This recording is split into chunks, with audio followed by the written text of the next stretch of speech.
Hello, welcome back to Sunday book review. ഇന്ന് ഞാൻ review ചെയ്യുന്നത് ടി.ഡി. രാമകൃഷ്ണൻ്റെ ഫ്രാൻസിസ് ഇട്ടിക്കോര. പ്രസാധകൻ DC ബുക്സ്. വില 400 രൂപ. സുഗന്ധി എന്ന അണ്ടാൾ ദേവനായകി പോലുള്ള കൃതികളിലൂടെ പ്രശസ്തനായ ടി.ഡി. രാമകൃഷ്ണൻ ചരിത്രം, തത്വചിന്ത, രാഷ്ട്രീയം എല്ലാം കോർത്തിണക്കി എഴുതുന്ന എഴുത്തുകാരനാണ്. ഈ അടുത്ത കാലത്ത് ഞാൻ വായിച്ച പുസ്തകങ്ങളിൽ വെച്ച് വ്യത്യസ്തമായ ഒരു പുസ്തകമാണ് ഫ്രാൻസിസ് ഇട്ടിക്കോര.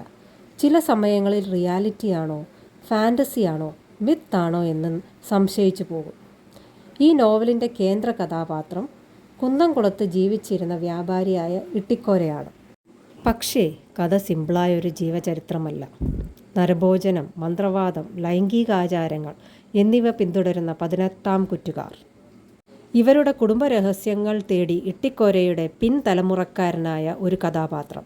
ഈ അന്വേഷണത്തിലൂടെ ലോകമെമ്പാടുമുള്ള ഗണിതശാസ്ത്ര ചരിത്രവും ഫിലോസഫിയും ആധുനിക രാഷ്ട്രീയവും കഥാകൃത്ത് സങ്കീർണമായി കൂട്ടിയോജിപ്പിക്കുന്നു.